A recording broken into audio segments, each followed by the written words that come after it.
അഫ്ഗാനിസ്ഥാന്റെ അതിർത്തി പ്രദേശങ്ങളിൽ പാകിസ്ഥാൻ നടത്തിയ രാത്രികാല വ്യോമാക്രമണങ്ങളിൽ 11 കുട്ടികൾ ഉൾപ്പെടെ കുറഞ്ഞത് 13 പേർ കൊല്ലപ്പെടുകയും 14 പേർക്ക് പരിക്കേൽക്കുകയും ചെയ്തതായി താലിബാൻ അറിയിച്ചു. അഫ്ഗാൻ പ്രവിശ്യകളായ ഗോസ്ത്, കുനാർ, പക്തിക എന്നിവ ലക്ഷ്യമിട്ടാണ് പാകിസ്ഥാൻ വ്യോമാക്രമണം നടത്തിയതെന്ന് അഫ്ഗാൻ സർക്കാർ വക്താവ് സബീഹുള്ള മുജാഹിദ് എക്സ് പ്ലാറ്റ്ഫോമിലൂടെ പ്രഖ്യാപിച്ചു. ആഴ്ചകൾക്കിടയിൽ പാകിസ്ഥാന്റെ ഭാഗത്തു നിന്നുണ്ടായ ഏറ്റവും മാരകമായ ഈ ആക്രമണത്തിൽ കൊല്ലപ്പെട്ട പിഞ്ചുകുട്ടികളുടെ ചിത്രങ്ങളും അദ്ദേഹം പങ്കുവച്ചിട്ടുണ്ട്.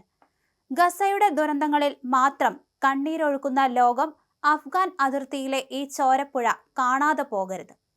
ബെഡ്ഷീറ്റ് പുതച്ച് സമാധാനത്തോടെ കിടന്നുറങ്ങുന്ന പോലെയാണ് കുറെ കുരുന്നുകൾ ജീവനറ്റ് കിടക്കുന്നത്.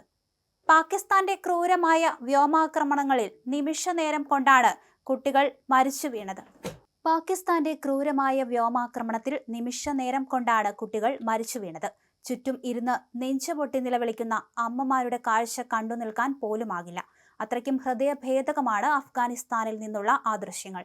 ജീവിതം എന്തെന്ന് അറിഞ്ഞു വരുന്ന പ്രായത്തിൽ തന്നെയാണ് ഈ പിഞ്ചു കുഞ്ഞുങ്ങൾ വേദനകളില്ലാത്ത ലോകത്തേക്ക് മടങ്ങിയത്. ഇരകൾ ഉറങ്ങിക്കിടക്കുമ്പോഴായിരുന്നു രാത്രിയിലുടനീളം ഈ ആക്രമണങ്ങൾ ഉണ്ടായത്.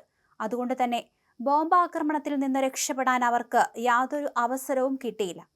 കഴിഞ്ഞ രാത്രി പാകിസ്ഥാൻ സൈന്യം വീണ്ടും അഫ്ഗാനിസ്ഥാന്റെ വ്യോമാതിർത്തി ലംഘിക്കുകയും കുനാർ, ഗോസ്ത്, പക്തിക പ്രവിശ്യകളിലെ സാധാരണക്കാരുടെ വീടുകൾക്ക് നേരെ ബോംബെറിയുകയും ചെയ്തു.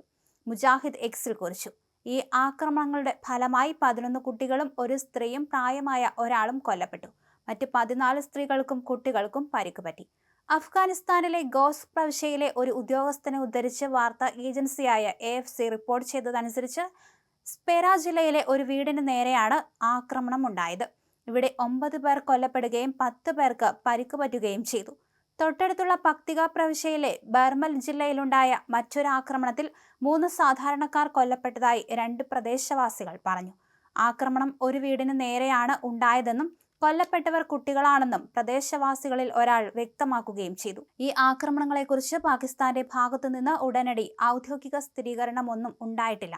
എന്നാൽ തങ്ങളുടെ രാജ്യത്ത് ആക്രമണം നടത്തുന്ന ഭീകരരെ ലക്ഷ്യമിട്ടാണ് അഫ്ഗാനിസ്ഥാനിൽ ആക്രമണം നടത്തുന്നതെന്ന് ഇസ്ലാമാബാദ് ആവർത്തിച്ച് വ്യക്തമാക്കാറുണ്ട്. അതേസമയം ഫെബ്രുവരി അവസാനത്തോടെ ഇരു രാജ്യങ്ങളും തമ്മിൽ അതിർത്തിയിൽ കടുത്ത സംഘർഷം പൊട്ടിപ്പുറപ്പെട്ടിരുന്നു. അന്ന് അഫ്ഗാൻ നഗരങ്ങളായ തലസ്ഥാനം കാബൂൾ, പരമോന്നത നേതാവ് താമസിക്കുന്ന തെക്കൻ കാന്ദഹാർ എന്നിവിടങ്ങളിൽ പാകിസ്ഥാൻ അഭൂതപൂർവമായ വ്യോമാക്രമണം നടത്തിയിരുന്നു. അതിനുശേഷമുള്ള താരതമ്യേന ശാന്തമായ അന്തരീക്ഷത്തിന് ശേഷമാണിപ്പോൾ ആഴ്ചകൾക്കിടയിൽ ഏറ്റവും മാരകമായ ആക്രമണം ഉണ്ടായിരിക്കുന്നത്. 2021 താലിബാൻ 2ാം തവണയും അഫ്ഗാനിസ്ഥാനിൽ അധികാരം പിടിച്ചെടുത്തതു മുതൽ പാകിസ്ഥാനും അഫ്ഗാനിസ്ഥാനും തമ്മിലുള്ള ബന്ധം വഷളായിരിക്കുകയാണ്.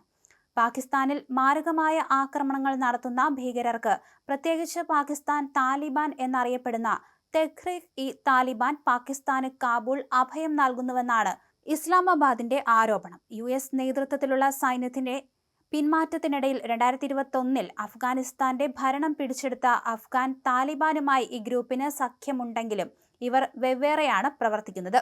എന്നാൽ ഈ ആരോപണം നിഷേധിക്കുന്ന അഫ്ഗാൻ ഉദ്യോഗസ്ഥർ പാകിസ്ഥാൻ തങ്ങൾക്ക് ശത്രുതയുള്ള ഗ്രൂപ്പുകൾക്ക് അഭയം നൽകുകയാണെന്നും തങ്ങളുടെ പരമാധികാരത്തെ ബഹുമാനിക്കുന്നില്ലെന്നും തിരിച്ചടിക്കുന്നു.